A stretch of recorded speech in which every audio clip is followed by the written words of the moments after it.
নাও দিয়া তো হেলকাপ লাগতো ভাই তার এ সুর এ চাঁদাবাজ ভূমি খেকু জি আমাকে কেন ফোন করতেছে? এই কথা কে বলছে? কাউন্সিলর বলছে যে উনার ওয়াইফ এটা? উনি নিজে বলছে। আর মেয়েও কি বলছে? উনি উনার ওয়াইফ। উনি যেটা বলছে উনি মিথ্যা কথা বলছে, আমি উনার ওয়াইফ। ঠিক আছে, আপনারা আর বাকিগুলা উনার ওইখান থেকে তথ্য নেন, থানা থেকে। আপনি আমরা কিছু শুনেন, আমরা কিছুই বলতেছি না, আমরা কিছুই বলতেছি না। শুনেন, ওনার ওয়াইফ যে, আমি ওনার বড় মেয়ে, আমরা লন্ডনে, আমরা এখনো বর্তমানে লন্ডনেই আছি।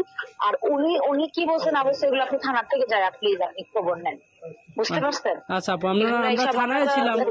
হ্যাঁ, আপনারা আমরা তো এত দূরে বসে তো আমরা এটা জানবো না, বুঝতে পারছেন? সিলেট সিটি কর্পোরেশনের ৩ নম্বর ওয়ার্ডের সাবেক কাউন্সিলর আবুল কালাম আজাদ লায়েককে রাজধানী থেকে গ্রেফতার করেছে সিলেট কোতোয়ালি মডেল থানা পুলিশ। শুক্রবার রাতে রাজধানীর বসুন্ধরা আবাসিক এলাকা থেকে তাকে গ্রেফতার করা হয়। এ সময় তার সাথে এক নারীও ছিলেন। সুবর্ণা খান সুমি নামের ওই নারী পুলিশের কাছে নিজেকে লায়েকের স্ত্রী দাবি করেছেন। সুমি কাজলশাহ এলাকার ইউসুফ খানের মেয়ে। তবে লায়েকের স্ত্রী নাসিমা আক্তার রুমি এই দাবি নাকচ করে দিয়েছেন।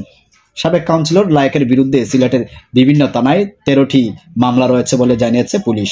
তিনি সিলেট মহানগর আওয়ামী লীগের স্বেচ্ছাসেবক লীগের প্রতিষ্ঠাকালীন কমিটির যুগ্ম সাধারণ সম্পাদক এবং নগরীর মুন্সিপাড়া এলাকার মৃত আব্দুর রশিদের ছেলে।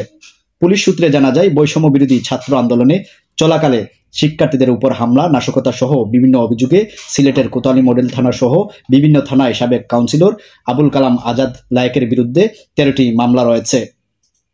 5 আগস্টের পর থেকে আত্মগোপনে ছিলেন তিনি।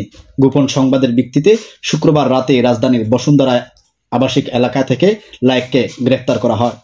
শনিবার সিলেটে নিয়ে আসার পর অসুস্থতা বোধ করলে তাকে এমএজি উসমানী মেডিকেল কলেজ হাসপাতালে চিকিৎসা প্রদান করা হয়।